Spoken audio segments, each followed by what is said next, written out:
आज से आपके जीवनों में वो सारी आशीषें आना प्रारंभ हो जाएगी जिन आशीषों की अपेक्षा आप करते हैं। अगर आपका जीवन पवित्र नहीं है, आप पहले समझ लीजिएगा आपकी प्रार्थनाएं परमेश्वर की ओर से आशीष प्राप्त नहीं कर पाएगी। फिर आप ये कहेंगे मेरी प्रार्थना निर्बल क्यों? इसलिए क्योंकि आपका जीवन पाप से भरा है। अभी यहाँ पर हम परमेश्वर के जन क्या करते हैं? चूक जाते हैं, क्योंकि लगातार प्रार्थनाएं करना होता क्या है, हमारे जीवन के जंजीरों को तोड़ देता है। आज टाइम मिल गया, आज मौसम अच्छा है, खूब प्रार्थना करते हैं, कल क्या हो गया, हमारे घर में, हमारे परिवारों में या अन्य बातों में कोई कार्य पड़ गया, कोई प्रोग्राम पड़ गया, कोई ऐसा वैसा कार्य पड़ गया, हम प्रार्थना छोड़ देते हैं। जब हम प्रार्थना करने को जाते हैं, जब परमेश्वर के सम्मुख घुटनों पर आते हैं, परमेश्वर के सम्मुख, परमेश्वर की उपस्थिति में आते हैं, तो हम एक शब्द जरूर बोले। कई लोगों का एक सवाल है कि हम परमेश्वर के वचन के अनुसार प्रार्थना कैसे करें, या हम पवित्र आत्मा की अगुवाई में प्रार्थना कैसे करें। मैं ऑनलाइन लोगों से कहना चाहता हूं, अगर आज आपका प्रार्थना जीवन ठंडा पड़ रहा है तो आज परमेश्वर आपको बुला रहा है इन 6 बातों को मानने के लिए। आपसे कह रहा है मेरे प्रियो, अगर आज के बाद आपके पास समस्याएं हैं तो आप समझ लीजिएगा आप इन 6 बातों को नहीं मानते। मैं बतला दूं, जो भी प्रियजन अगर ये 6 बात को लागू करेगा, मैं सच बता रहा हूं, आज शाम से उसके जीवन में अवस्थाएं बदलना शुरू हो जाएगा।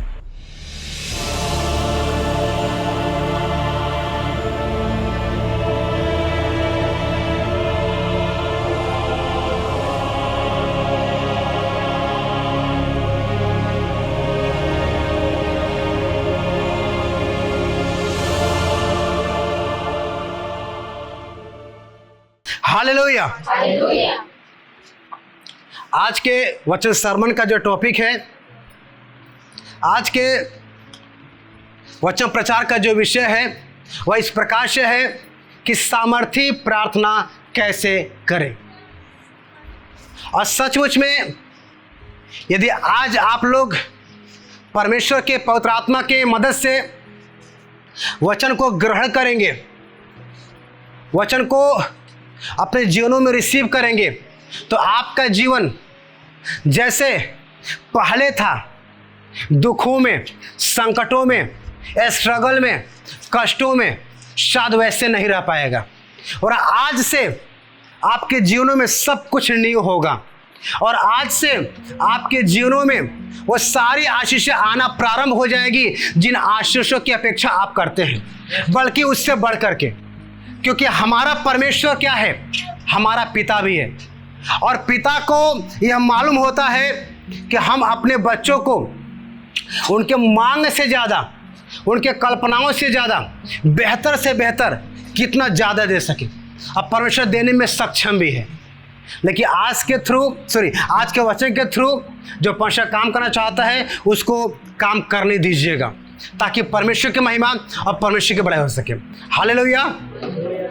तो हम लोगों ने पढ़ा है वचन याकूब 5 अध्याय उसके 16 आयत में, और 16 आयत के लास्ट सेंटेंस में इस प्रकार से लिखा है, धर्मी जन की प्रार्थना के प्रभाव से बहुत कुछ हो सकता है।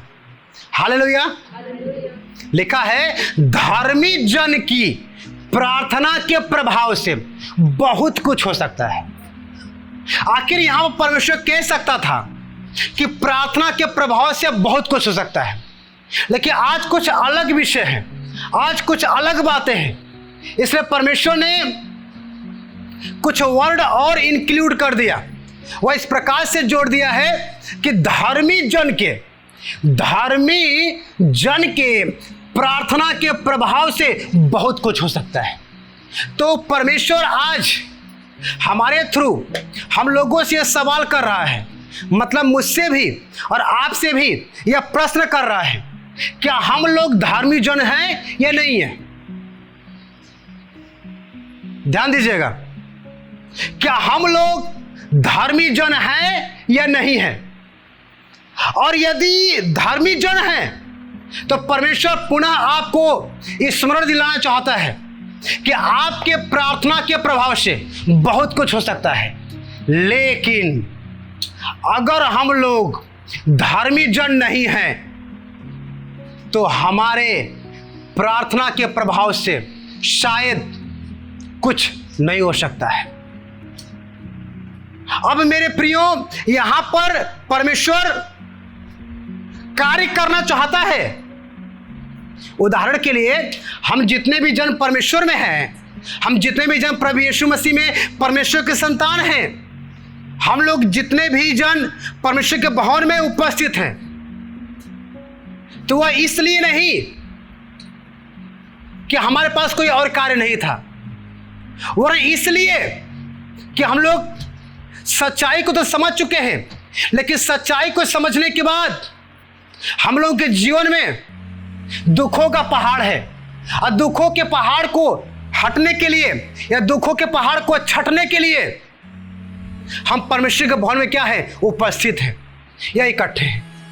और दुखों का पहाड़ तभी छटेगा या दुखों का बादल तभी हटेगा जब हम प्रार्थना कर पाएंगे, और प्रार्थना तभी सामर्थ्य हो पाएगी, प्रार्थना का प्रभाव तभी हम लोग के जीवन में कार्य कर पाएगा जब हम लोग धर्मी जन होंगे, जब हम लोग धर्मी जन होंगे। क्योंकि प्रार्थना तो सही है करना, और एक मसीही जन को अत्यंत जरूरी है कि वो प्रार्थना कर सके, लेकिन वो प्रार्थना कर सके उससे पहले वो अपने आप को समझ ले कि वो धार्मिक जन है या नहीं है, वो धार्मिक जन है या नहीं है। क्योंकि लूका 11 अध्याय के 1 पद में इस प्रकार से बतलाया गया है कि प्रभु यीशु मसीह के चेले लोग प्रभु यीशु मसीह से कहते हैं कि हे गुरु, हे स्वामी, हे प्रभु, हमें प्रार्थना करना सिखला, हमें प्रार्थना करना सिखला। मतलब बिना परमेश्वर आत्मा के सिखलाए आप शायद प्रार्थना करना सीख नहीं पाएंगे। कई लोग इस प्रकार से कहते हैं हमें प्रार्थना करना नहीं आता। मैं उनसे ये कहता हूं, रोमियो 8 अध्याय के 26 पद के अकॉर्डिंग आप पवित्र आत्मा को बस पुकारिए, आप पवित्र आत्मा को बस ये बोलिए कि हे पवित्र आत्मा, आ मेरी मदद कर और मुझे प्रार्थना करना सिखला, मुझे प्रार्थना करना सिखला। और जिस टाइम में, जिस वक्त में पवित्र आत्मा आप पर उतरेगा, उसी वक्त में, उसी टाइम में आप ऐसे आहें भर भर के प्रार्थना करेंगे जो आप समझ नहीं पाएंगे। जो आपके बयान से बाहर शब्द होगा वो आपके मुखों से, आपके हृदय के रास्ते निकलेगा।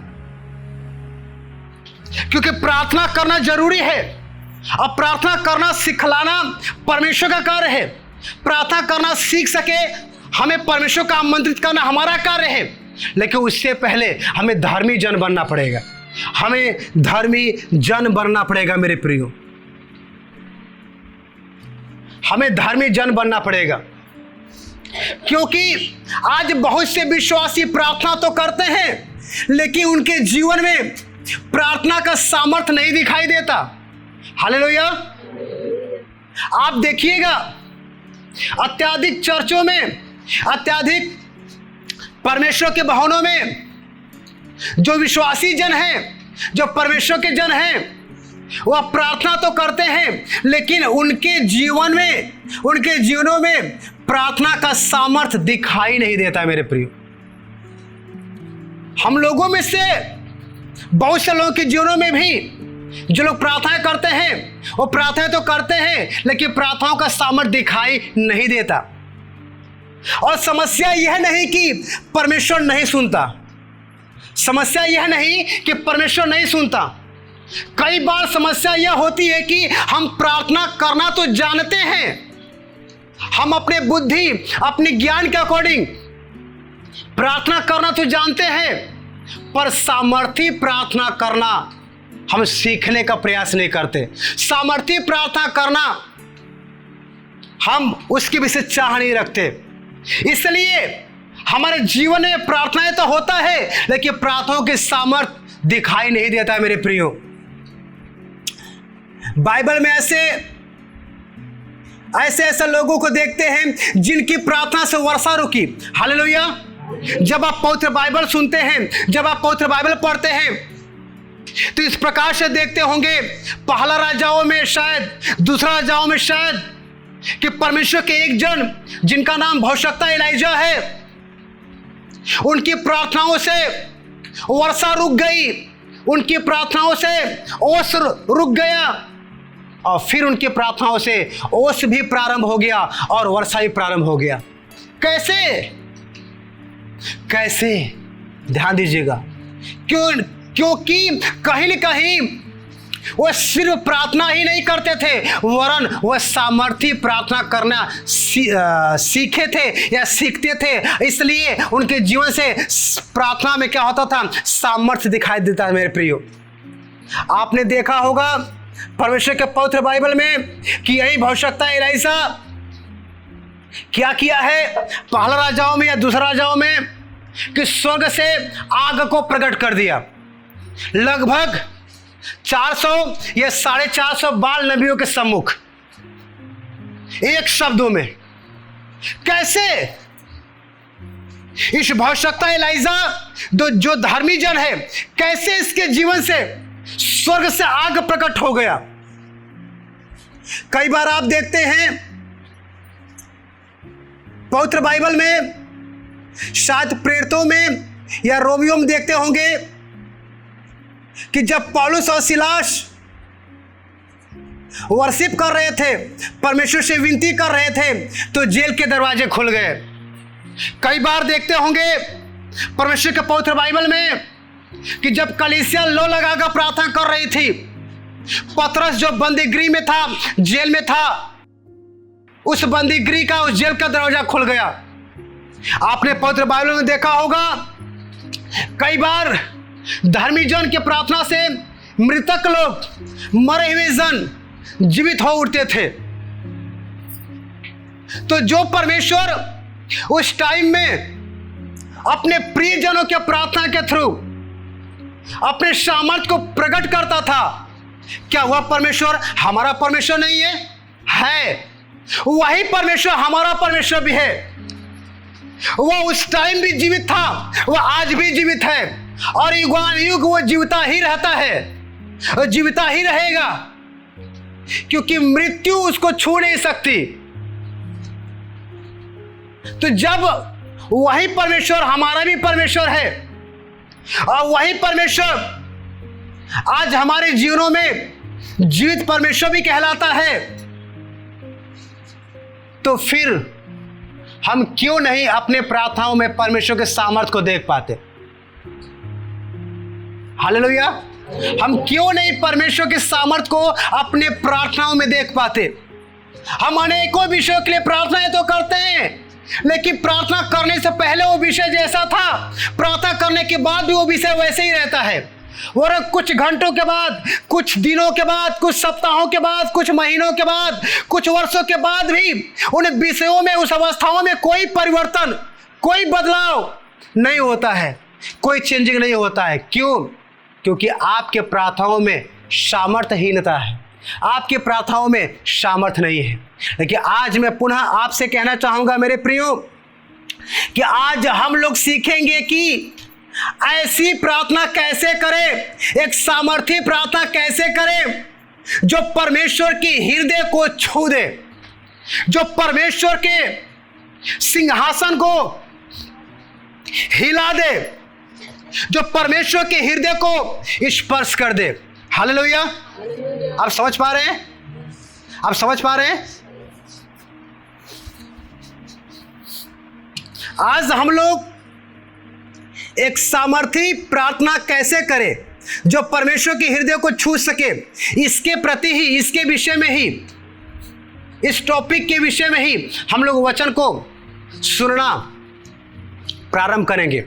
हम लोग वचन को सुनेंगे ताकि परमेश्वर की महिमा और परमेश्वर की बड़ाई हो सके। हालेलुया।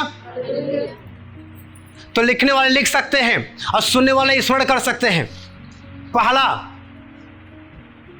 पहला लिखिएगा, विश्वास के साथ प्रार्थना करें। हालेलुया।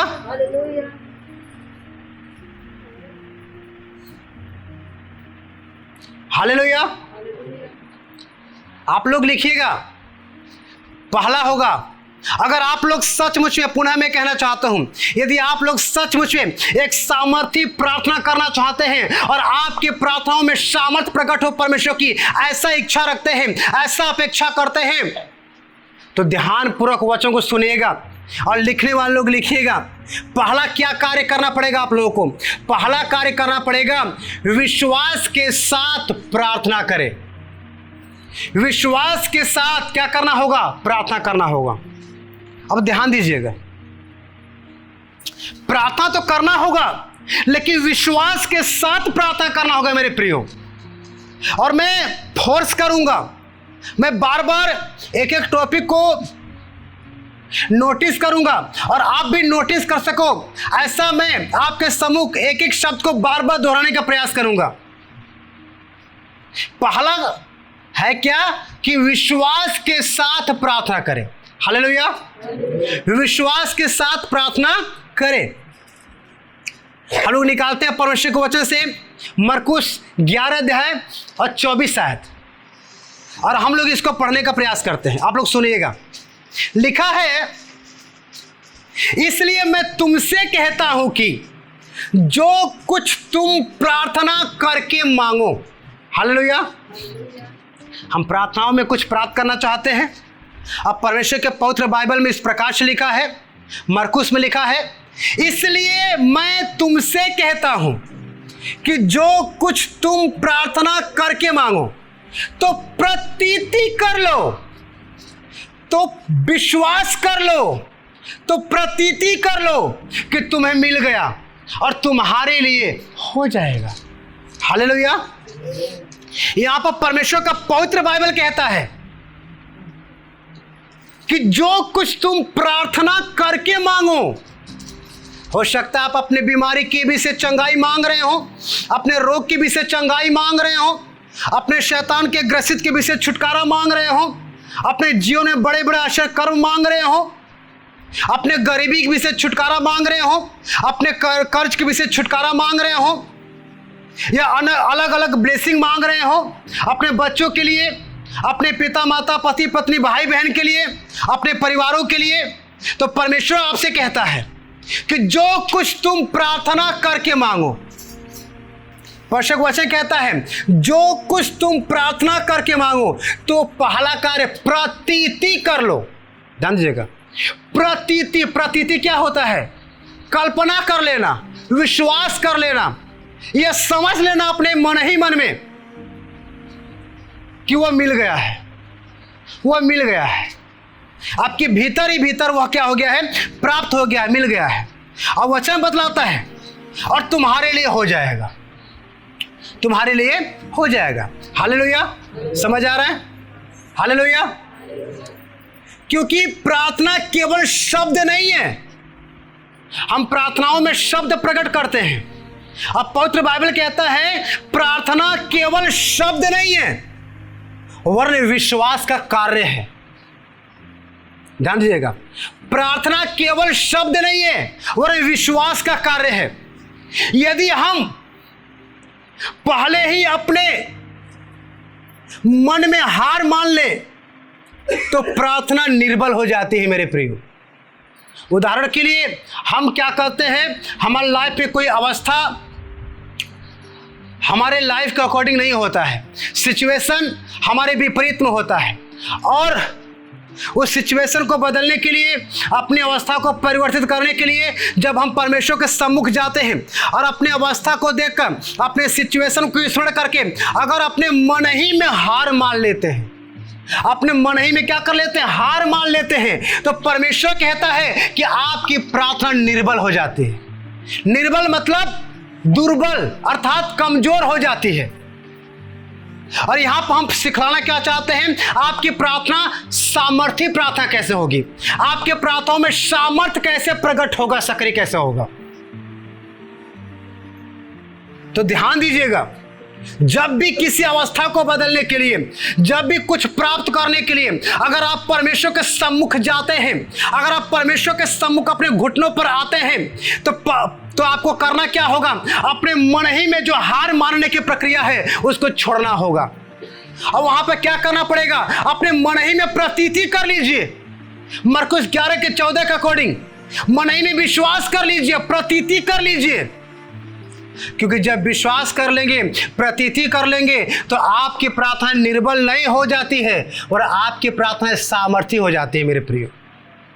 उदाहरण के लिए जब एलाइजा ने विश्वास से प्रार्थना की, एलाइजा ने सिर्फ प्रार्थना नहीं किया, वो धर्मी जन तो था, लेकिन एलाइजा ने विश्वास के साथ प्रार्थना किया, विश्वास के साथ प्रार्थना किया। और जैसे ही एलाइजा ने विश्वास के साथ प्रार्थना किया, वर्षा रुक गई, ओस रुक गया। और फिर जब उसने लगभग 3.5 साल के बाद विश्वास के साथ प्रार्थना किया, वर्षा प्रारंभ हो गया, ओस प्रारंभ हो गया। ध्यान दीजिएगा। वैसे ही हम लोग अपने आप में हार ना मान लें, और जब प्रार्थना करने जाते हैं तो प्रतीति के साथ, विश्वास के साथ क्या करें? प्रार्थनाओं में जाएं, प्रार्थनाओं में जाएं। क्योंकि मेरे प्रियो, आज का जो संदेश है, आज का जो मैसेज है, वह इस प्रकार से है कि विश्वास परिस्थिति को नहीं देखता। ध्यान दीजिएगा। हमारी नग्न आंखें, हमारा शारीरिक बुद्धि और ज्ञान हमारे सिचुएशन को देखता है, हमारे परिस्थितियों को नोटिस करता है, लेकिन परमेश्वर के आत्मा की मदद से जो हमें विश्वास प्रकट है, जो हमें विश्वास सक्रिय है, वह विश्वास हमारे सिचुएशन को नहीं देखता है, वह विश्वास हमारे अवस्था को नहीं देखता है, क्योंकि विश्वास सिर्फ परमेश्वर यहोवा को देखता है। उदाहरण के लिए मेरे प्रियो, जब प्रभु यीशु मसीह लाजर के कब्र पर गए, पवित्र बाइबल में लिखा है जब लाजर के कब्र पर गए तो अवस्था दिखाई दे रही थी प्रभु यीशु मसीह को, सिचुएशन दिखाई दे रहा था प्रभु यीशु मसीह को कि लाजर कब्र में है और कितने दिन से मर चुका है, 4 दिन से मर चुका है, कोई लाभ नहीं, कोई फायदे नहीं। लेकिन प्रभु यीशु मसीह अपने नग्न आंखों से, अपने शारीरिक बुद्धि और ज्ञान से उस सिचुएशन को नहीं देखे, उस अवस्था को नहीं देखे, बल्कि अपने विश्वास से क्या किए? उस परिस्थिति, उस अवस्था को देखे जिसमें परमेश्वर दिखाई देता है। अर्थात इसको हम एक शब्द में कहें तो प्रभु यीशु मसीह विश्वास के साथ परमेश्वर को देखे। और जब विश्वास के साथ प्रभु यीशु मसीह परमेश्वर को देखे तो हुआ क्या? अवस्था मायने नहीं रखता, वो कितने दिन से मरा है, सिचुएशन मायने नहीं रखता, उसके सही से बदबू आ रही हो, कब्र के अंदर है, बल्कि विश्वास जो परमेश्वर को देखता है वह ये देखता है परमेश्वर इस अवस्था में क्या कर रहा है। आज परमेश्वर आपसे और हमसे कह रहा है मेरे प्रियो, अगर आपके सम्मुख कठिन से कठिन अवस्था है, अगर आपके सम्मुख कठिन से कठिन सिचुएशन है, यदि आपके जीवनों में बड़े से बड़े विषय हैं प्रार्थना के, तो मैं सच कह रहा हूं, आप परिस्थिति को मत देखिए, आप अवस्थाओं को मत देखिए, आप माहौल को मत देखिए, आप अगल बगल की लोगों की बातों को सुन करके उसका आप जर्व मत कीजिए, बल्कि आप विश्वास के साथ परमेश्वर को देखिए। क्योंकि जब आपकी विश्वास की आंखें आपके जीवन में प्रकट होगा, वो परमेश्वर को देखेगा, और हमारा परमेश्वर इस प्रकार से कहता है, मैं वह कर सकता हूं जो एक सामर्थ्य प्रार्थना कर सकता है मेरे प्रियो। तब आपकी प्रार्थना निर्बल नहीं होगी, क्योंकि आप हार नहीं माने प्रार्थनाओं में, आपकी प्रार्थना सामर्थ्य से भर जाएगी, क्योंकि आप अपने प्रार्थनाओं में प्रतीति कर लिए हैं, विश्वास कर लिए हैं मेरे प्रियो। और दूसरी बात इस प्रकार से आता है, लिखिएगा, हालेलुया। दूसरी बात इस प्रकार से आता है, जब हम लोग पहली बातें विश्वास के साथ प्रार्थना करना प्रारंभ कर देते हैं, तो उसके बाद दूसरी बात इस प्रकार से आता है मेरे प्रियो कि पवित्र जीवन के साथ प्रार्थना करें। दूसरी बातें हैं, पवित्र जीवन के साथ प्रार्थना करें मेरे प्रियो। क्योंकि भजन संहिता 66 अध्याय के और 18 पद इस प्रकार से लिखा गया है, यदि मैं मन में अनर्थ बात सोचता तो प्रभु मेरी न सुनता। जिसका अर्थ इस प्रकार से है, अगर हमारा जीवन अपवित्र है, अर्थात हमारा जीवन अगर अशुद्ध है या पाप में है या अपराध अधर्म में है, तो आप समझ लीजिएगा हमारी परमेश्वर नहीं सुनता। हमारी प्रार्थना निर्बल हो जाती है और हमारी प्रार्थनाएं परमेश्वर नहीं सुनता। और हम चाहते हैं हमारी प्रार्थना निर्बल ना हो, हमारी प्रार्थना परमेश्वर सुन सके, हमारी प्रार्थना सामर्थ्य से भर सके, हमारी प्रार्थनाओं के थ्रू परमेश्वर का सामर्थ्य सक्रिय या प्रकट हो सके। तो दूसरी बात इस प्रकार से परमेश्वर कहता है, पवित्र जीवन के साथ प्रार्थना करिए। आप प्रार्थना करने वाले मनुष्य हैं, परमेश्वर के जन हैं, ये देखिए आपका जीवन पवित्र है या नहीं है। अगर आपका जीवन पवित्र नहीं है, आप पहले समझ लीजिएगा आपकी प्रार्थनाएं परमेश्वर की ओर से आशीष से प्राप्त नहीं कर पाएगी। आपकी प्रार्थनाएं परमेश्वर की ओर से फलों को लेकर नहीं आ पाएगी और आपकी प्रार्थनाओं को परमेश्वर सुन नहीं पाएगा।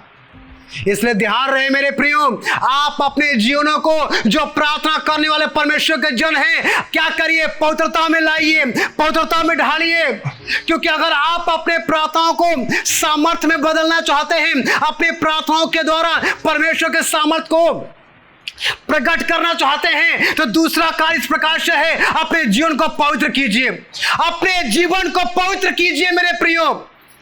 अगर आप नशा में है, नशा छोड़िए, गाली देने की आदतों में है, गाली देने की आदतें छोड़िए।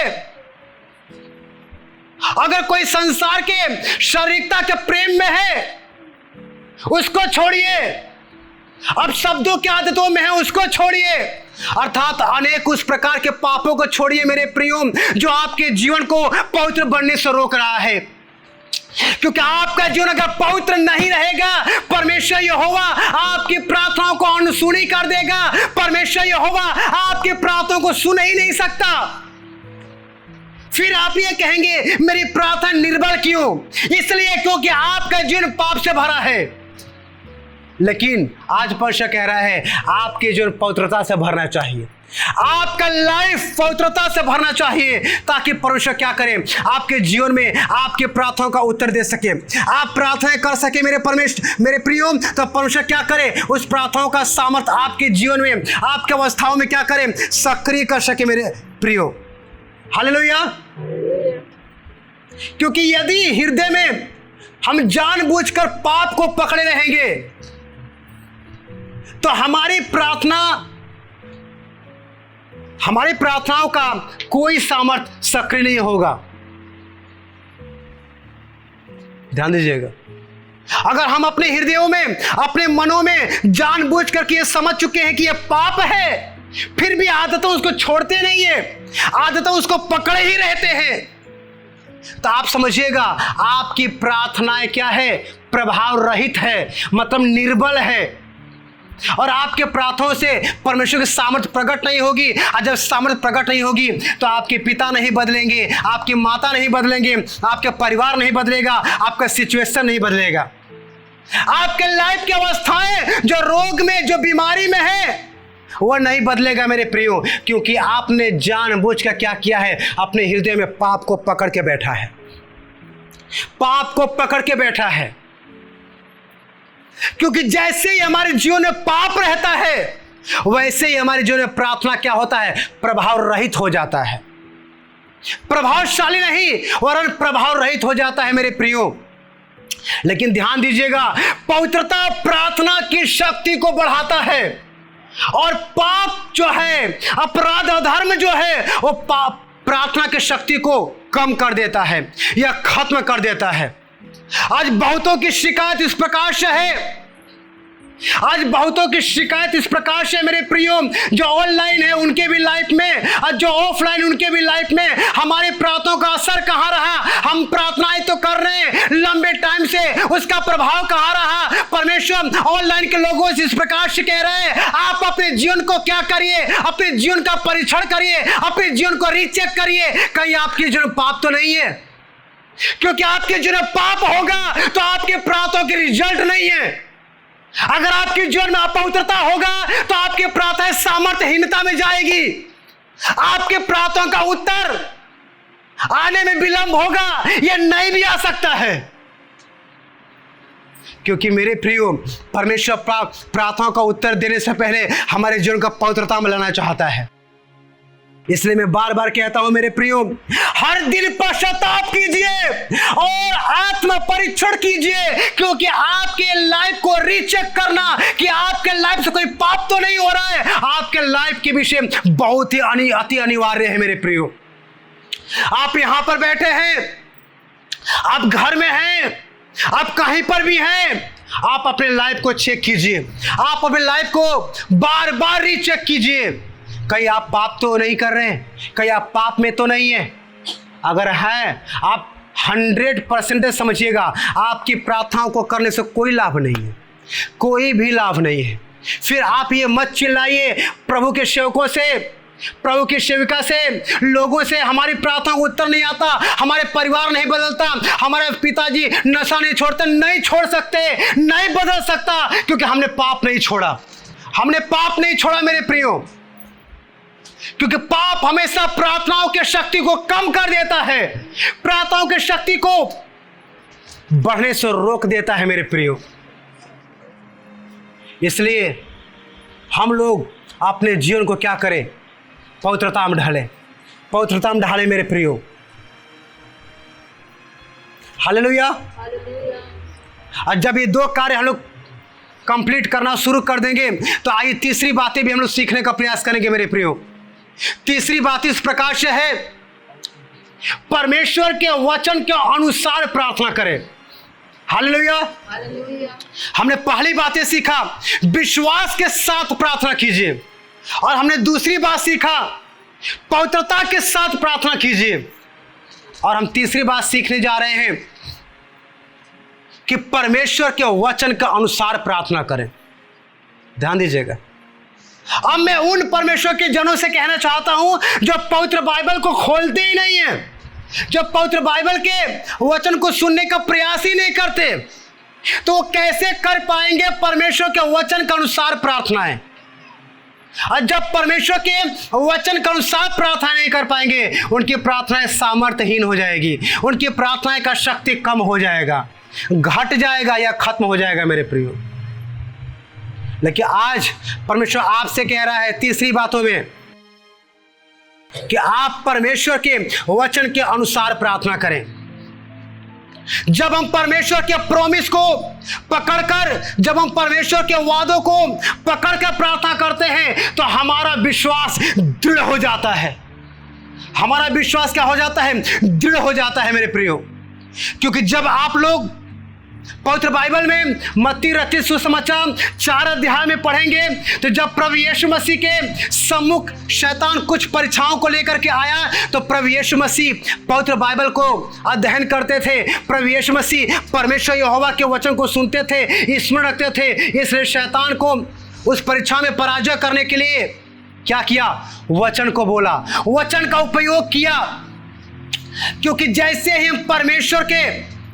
जब हम परमेश्वर के वादों को पकड़ करके बोलते हैं, कुछ प्रार्थना करते हैं, हमारा विश्वास ऑटोमेटिक दृढ़ हो जाएगा, ऑटोमेटिक मजबूत हो जाएगा। क्योंकि वो जो शब्द है वो हमारा और आपका नहीं, और हम परमेश्वर यहोवा के हैं मेरे प्रिय। और हुआ क्या उस टाइम में? प्रभु यीशु मसीह जब परमेश्वर के वचन को प्रकट किया, शैतान पराजय हुआ, और क्या हुआ? हार मान करके प्रभु यीशु मसीह के पास से चला गया। आज हमें और आपको भी अपने अवस्था के अकॉर्डिंग, अपने सिचुएशन के अकॉर्डिंग क्या करना पड़ेगा? परमेश्वर के वचन के अनुसार प्रार्थना करना पड़ेगा, परमेश्वर के वचन का उपयोग करना पड़ेगा मेरे प्रियो।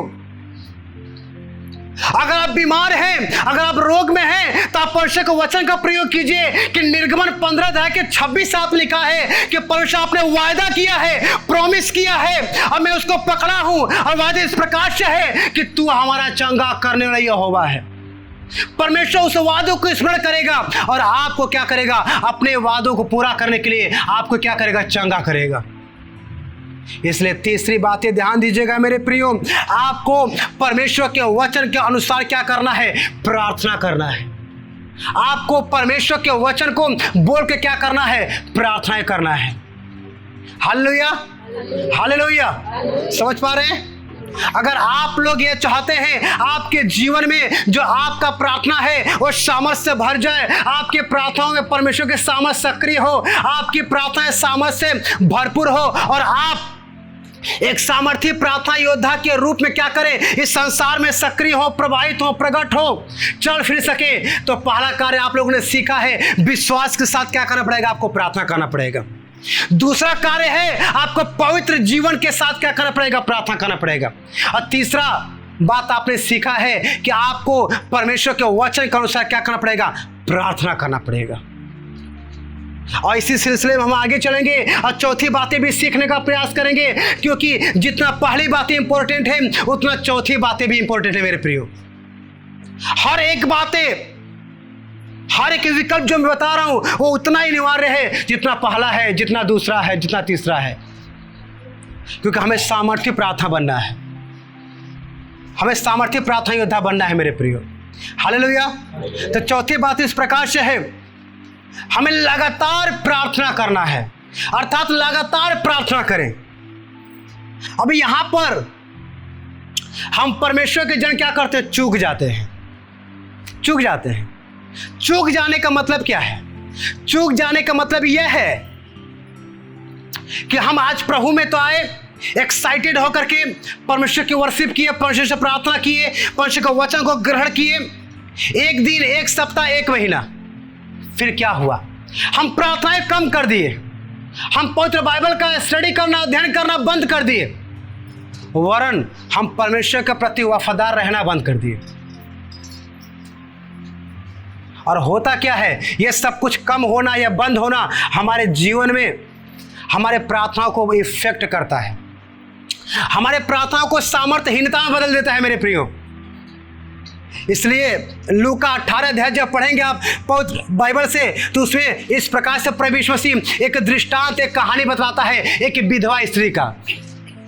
विधवा स्त्री एक बार नहीं प्रार्थना की, विधवा स्त्री एक बार मुद्दई को नहीं बोला, एक बार उस मुखिया को, उस अधर्मी न्यायी को नहीं बोला मुद्दई से छुड़ाने के लिए, वरन लगातार लगातार लगातार लगातार बोला। क्योंकि लगातार प्रार्थनाएं करना होता क्या है, हमारे जीवन के जंजीरों को तोड़ देता है। लगातार प्रार्थनाएं करना होता क्या है, हमारे जीवन के मुश्किलों को खत्म कर देता है या कम कर देता है मेरे प्रियो। इसलिए लगातार प्रार्थना कीजिए, लगातार प्रार्थना कीजिए। भले ही उत्तर देर से मिले या हो सकता है उत्तर देर से मिल सकता है, लेकिन परमेश्वर कभी देर नहीं करता।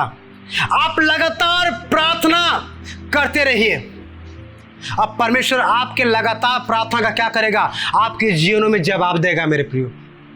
और इस लगातार प्रार्थनाएं पर मैं आपको बार बार फोर्स करूंगा, क्योंकि हम लोगों के जीवनों में बार बार यही होता है।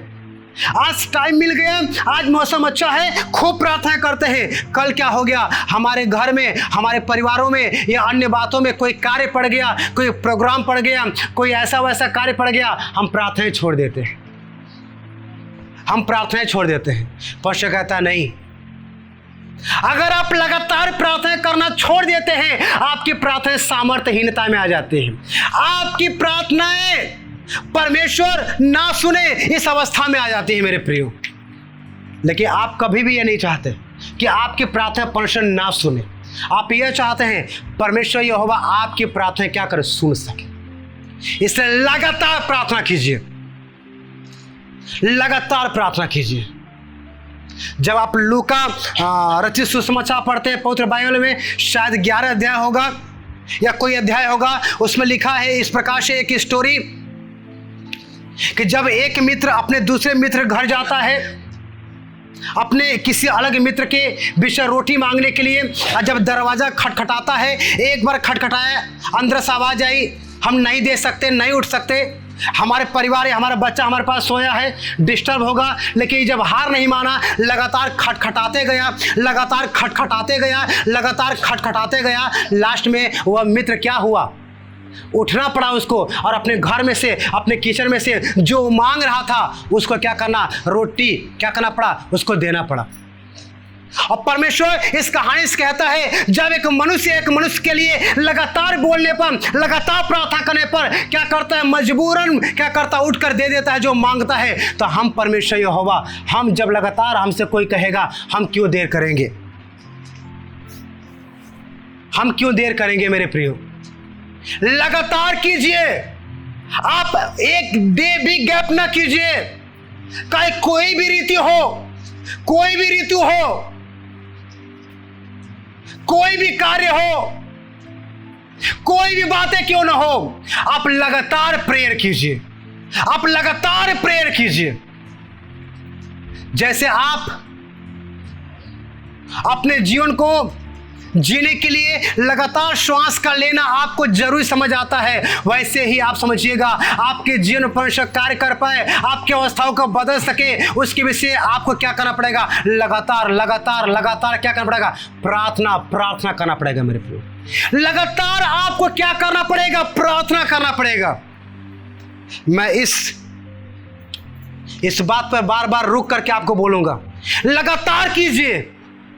हमारी टीम जो अपने लिए, अपने फैमिली के लिए प्रार्थना करती है, अपने गांव के लिए प्रार्थना करती है, और हमारे मिनिस्ट्री, हमारे चर्च के लिए प्रार्थना करती है, और हमारे लिए प्रार्थना करती है, उनसे मैं यही कहना चाहूंगा, आप विश्वास के साथ प्रार्थना जरूर करते होंगे, आप पवित्रता की जीवन के साथ भी प्रार्थना कीजिए, आप परमेश्वर के वचन के अनुसार भी प्रार्थना कीजिए, लेकिन विशेष आप लगातार भी प्रार्थना कीजिए, आप लगातार प्रार्थना कीजिए। और मेरे प्रियो, आपको भी मैं कहना चाहूंगा, आप लगातार प्रार्थना कीजिए। और जब आप लगातार प्रार्थना करना सीख जाएं, लगातार प्रार्थना करना आपको आ जाए, तो आइए नेक्स्ट बातों में चलते हैं, अगली बातों में चलते हैं। इसमें इस प्रकार से लिखा है मेरे प्रियो कि पवित्र आत्मा की अगुवाई में प्रार्थना करें। अब एक कठिन बात है, अब एक कठिन बात है। विश्वास के साथ प्रार्थना करना पहली बात है, हमने सीखा। पवित्रता के साथ प्रार्थना करना दूसरी बात है, हमने सीखा। परमेश्वर के वचन के अनुसार प्रार्थना करना तीसरी बात है, हमने सीखा। लगातार प्रार्थना करना चौथी बात है, हमने सीखा। लेकिन पांचवी बात इस प्रकार से है कि पवित्र आत्मा की अगुवाई में प्रार्थना करें। पवित्र आत्मा की अगुवाई में प्रार्थना करें मेरे प्रियो। अब सवाल यह है, प्रश्न यह है कि हम पवित्र आत्मा की अगुवाई में प्रार्थना करें तो कैसे करें? हम पवित्र आत्मा की अगुवाई में प्रार्थना करें तो कैसे करें? मेरे प्रियो, मैं आपसे कह देना चाहता हूं, जब आप रोमियो 8 अध्याय के 26 आयत को पढ़ते हैं, उसमें इस प्रकार से लिखा गया है, इसी रीति से आत्मा भी हमारी दुर्बलता में सहायता करता है, क्योंकि हम नहीं जानते कि प्रार्थना किस रीति करना चाहिए, परंतु आत्मा आप ही ऐसी आहें भर भर के जो बयान से बाहर है हमारे लिए विनती करता है। जब हम प्रार्थना करने को जाते हैं, जब हम परमेश्वर के सम्मुख घुटनों पर आते हैं, परमेश्वर के सम्मुख, परमेश्वर की उपस्थिति में आते हैं, तो हम एक शब्द जरूर बोलें, पवित्र आत्मा हम आपको आमंत्रित करते हैं। पवित्र आत्मा हम आपको आमंत्रित करते हैं, आप आइए और वर्शिप में और प्रार्थना में मेरी मदद कीजिए। परमेश्वर के महान सेवक पास्टर बेनिहीन जी इस प्रकार से कहते हैं कि जब मैं अपने प्रार्थना कक्ष में जाता हूं, प्रार्थना कक्ष में जाने के बाद मैं परमेश्वर को हालेलुया बोलने के बाद, प्रेज द लॉर्ड बोलने के बाद, मैं एक ही वर्ड बोलता हूं। सारी प्रार्थनाओं को प्रारंभ करने से पहले एक ही वर्ड बोलता हूं, और वो शब्द मैं बोलता हूं, हृदय से बोलता हूं, हृदय को तोड़ देता हूं शब्द को बोलने में, और वो ये शब्द है कि हे पवित्र आत्मा, हम आपको इनवाइट करते हैं, हे पवित्र आत्मा हम आपको आमंत्रित करते हैं, आप आइए और मेरी मदद कीजिए, और मेरी मदद कीजिए प्रार्थना को करने में, वर्शिप को करने में, और आपके बातों को सुनने और समझने में। और जैसे ही ये वर्ड बोलते हैं, परमेश्वर की आत्मा क्या करता है, उनके जीवनों में प्रकट होता है, और उनके जीवनों से जो भी प्रार्थना होता है, वो सारी प्रार्थना क्या होता है, पवित्र आत्मा की अगुवाई में चलना प्रारंभ हो जाता है। पवित्र आत्मा की अगुवाई में चलना प्रारंभ हो जाता है। क्योंकि मेरे प्रियो, कई बार हमें नहीं पता होता कि हमें क्या मांगना चाहिए, हमें क्या मांगना चाहिए। कई लोग इस प्रकार से, जो आजकल के नवयुवक लोग हैं, जवान लोग हैं, वो इस प्रकार से अपनी शादियों के लिए, अपने विवाहों के लिए, अपने बुद्धि, अपने ज्ञान के अकॉर्डिंग क्या करते हैं? रिश्ते ढूंढते हैं और विचार करते हैं हम अपने बुद्धि, अपने ज्ञान के आधार पर कोई लड़की पसंद कर ले, कोई लड़का पसंद कर ले तो परमेश्वर क्या करेगा? मदद करेगा। लेकिन हम नहीं जानते, हम ये नहीं जानते वो गलत है कि सही है, क्योंकि हमने पवित्र आत्मा को आमंत्रित नहीं किया, हमने पवित्र आत्मा को अपने जीवन में इनवाइट नहीं किया, तो हमें नहीं मालूम पड़ता है। इसलिए क्या हो सकता है? हमारी मांग हमारे लिए घातक पैदा हो सकता है, घातक। पिछले संडे को या उसने के पिछले संडे को मैंने एक गवाही बताया था कि कैसे परमेश्वर ने एक धर्मी जन को बचाया। शादी विवाह की एरिया की बातें थी। तो मेरे प्रियो, हमें नहीं पता, कई बार हमें नहीं पता होता है कि हमें क्या मांगना चाहिए, लेकिन जब पवित्र आत्मा हमारी सहायता करता है, हम पवित्र आत्मा की इनवाइट करते हैं, तो हमारी प्रार्थना को परमेश्वर क्या करता है? अपनी इच्छा के अनुसार बनाता है। हालेलुया। यहां पे ध्यान दीजिएगा, ध्यान दीजिएगा। कई लोगों का एक सवाल है कि हम परमेश्वर के वचन के अनुसार प्रार्थना कैसे करें, या हम पवित्र आत्मा की अगुवाई में प्रार्थना कैसे करें। कई लोगों के ये सवाल है। अगर उनको परमेश्वर के वचन के अनुसार प्रार्थना करना नहीं आता, या विशेष उनको पवित्र आत्मा की अगुवाई में प्रार्थना करना नहीं आता, परमेश्वर कहता है बस तू मेरे आत्मा को आमंत्रित कर, बस तू मेरे आत्मा को आमंत्रित कर दे, बस तू मेरे आत्मा को इनवाइट कर अपने प्रार्थना को करने में। जो कुछ मांग रहा है उस चीज को मांगने में तू पवित्र आत्मा की इनवाइट कर, आमंत्रित कर। अब परमेश्वर का वचन इस प्रकार से कहता है, परमेश्वर के वचन के आधार पर इस प्रकार से बातें लिखी गई है कि जब पवित्र आत्मा हमारे जीवनों में आता है और हमारी सहायता करता है, तो हमारी प्रार्थना को ऑटोमेटिक परमेश्वर अपनी इच्छा के अनुसार बदल देता है, इच्छा के अनुसार बदल देता है। आज हमें सच बतलाऊं तो आज हमें प्रभु में लगभग 21 साल क्रॉस हो रहा है, और 21 साल के इन मसीही लाइफ में, क्योंकि मैं बचपन से प्रभु में हूं, और 21 साल के मसीही लाइफ में हम अपनी लाइफ को जब अपने पास्ट टाइम के बातों को जब स्मरण करते हैं, रियलाइज करते हैं, उसमें यही पाते हैं बहुत सारी बातें हमारे जीवन में खुदा के विपरीत आई। कभी हमारी बुद्धि, हमारे ज्ञान के थ्रू, तो कभी शैतान के प्लान के थ्रू। लेकिन पवित्र आत्मा की अगुवाई में चलने की इच्छा प्रारंभ में था और अब भी है। और इसलिए क्या हुआ मेरे प्रियो? इसलिए हुआ यह कि वह बातें जो खुदा की इच्छा में नहीं था हमारे जीवन से हट गया। वह बातें जो खुदा की इच्छा में नहीं था हमारे जीवन में क्या हुआ? एक बदलाव का रूप ले लिया, एक परिवर्तन का रूप ले लिया, एक चेंज का रूप ले लिया। क्योंकि जब पवित्र आत्मा को हम आमंत्रित करते हैं तो उस वह प्रार्थना क्या, वो पवित्र आत्मा क्या करता है? सब कुछ परमेश्वर की इच्छा के अनुसार कर देता है, सब कुछ परमेश्वर के इच्छा के अनुसार कर देता है मेरे प्रियो। और हमारे जीवन में आत्मा के मार्गदर्शन में प्रार्थना करना बहुत महत्वपूर्ण है, बहुत महत्वपूर्ण है। क्योंकि अगर हम अपने जीवन में पवित्र आत्मा की अगुवाई में प्रार्थना नहीं करेंगे तो होगा यह कि हम निसफल हो जाएंगे। बोलेंगे यही, खुदा हम इतने टाइम तक प्रार्थना करते रहे, क्यों नहीं जवाब आया? क्योंकि आप अपने बुद्धि से प्रार्थना करते थे, अपने ज्ञान से प्रार्थना करते थे, कभी पवित्र आत्मा को आमंत्रित नहीं किए, कभी पवित्र आत्मा को इनवाइट नहीं किए, तो वो पवित्र आत्मा आपकी प्रार्थनाओं को परमेश्वर की इच्छा के अनुसार किया ही नहीं। इसलिए अपनी प्रार्थनाओं में परमेश्वर के आत्मा को आमंत्रित कीजिए, अपनी प्रार्थनाओं में परमेश्वर के आत्मा को इनवाइट कीजिए मेरे प्रियो। और 6वीं बात है, अर्थात लास्ट बात है, आप धन्यवाद और स्तुति के साथ प्रार्थना कीजिए।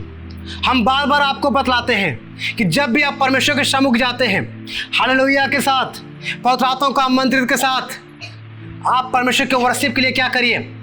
1-2 गीत गाइए। और जो उपकार परमेश्वर ने आपके जीवन में किया है या करने पर है, उसकी वजह से पहले परमेश्वर को क्या करिए? आप धन्यवाद दीजिए, परमेश्वर की स्तुति कीजिए।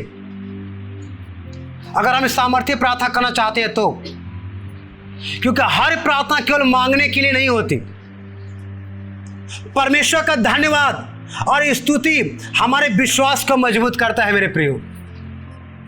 जब पौलुस और सिलास ने जेल में प्रार्थना और स्तुति की तो जंजीरें टूट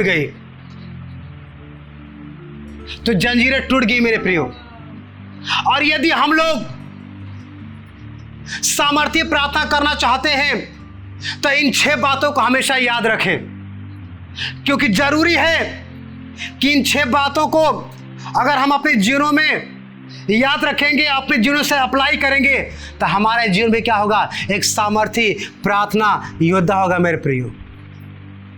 सामर्थी प्रार्थना योद्धा होगा मेरे प्रियो।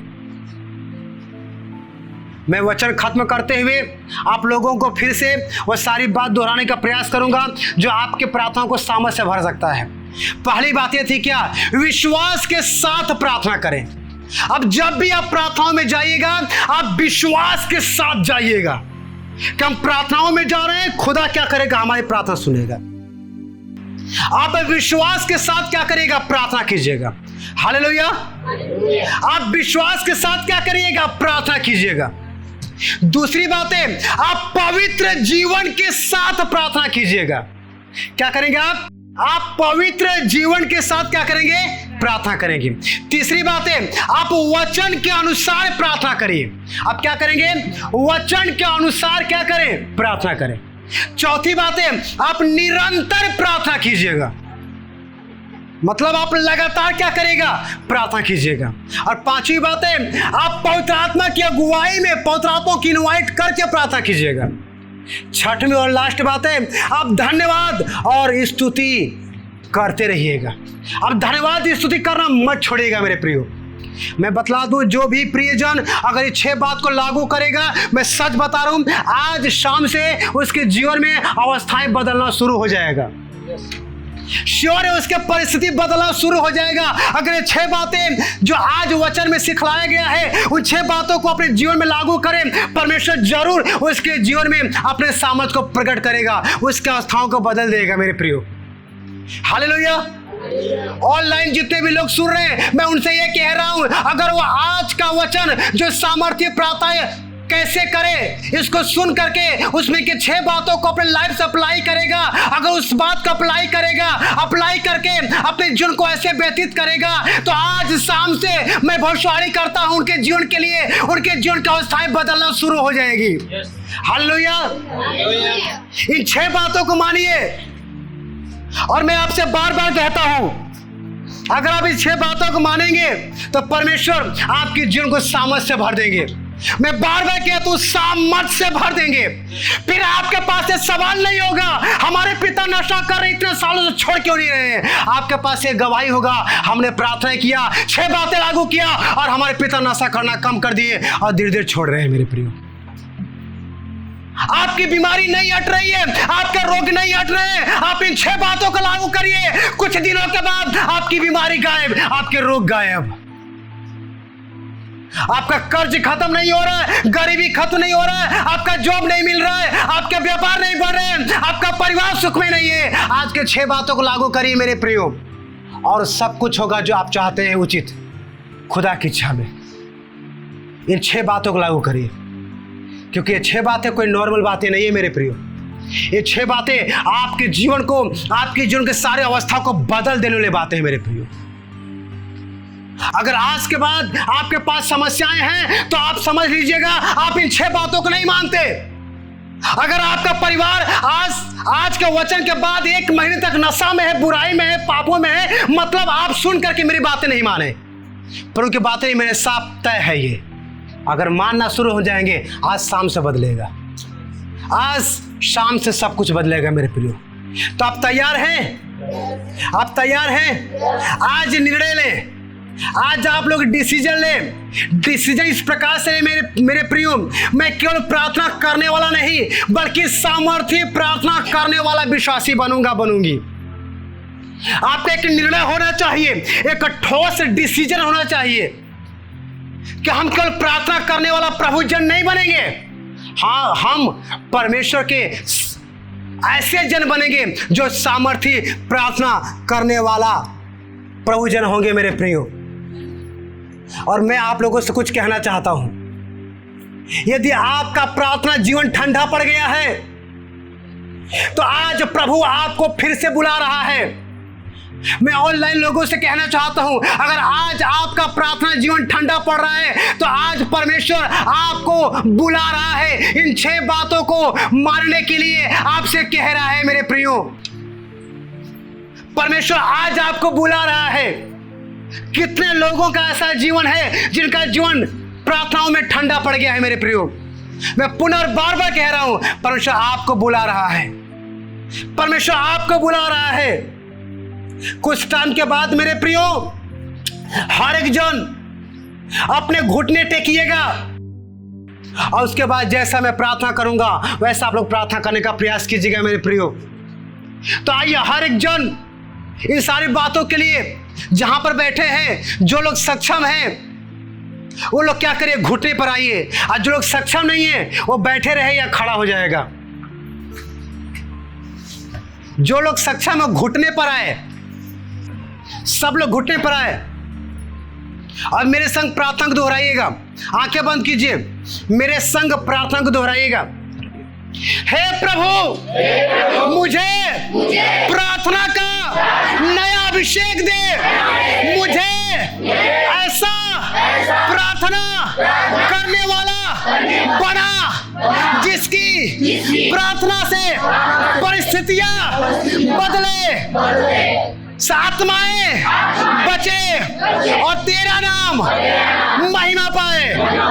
हे परमेश्वर, आज हम उन 6 बातों को जो आपके सेवक के थ्रू बतलाया गया है वो मानने के लिए अपने जीवनों को तेरे सम्मुख, तेरे चरणों में समर्पित करते हैं और घुटने पर आकर ये चाहते हैं आज हम लोगों को सामर्थी प्रार्थना योद्धा बनने के लिए अभिषेक दे। हम लोग की प्रार्थना सामर्थी प्रार्थना कहला सके और हो सके, यीशु के पवित्र नाम में आमीन। हालेलुया। सब लोग खड़े होइएगा अपने स्थान पे।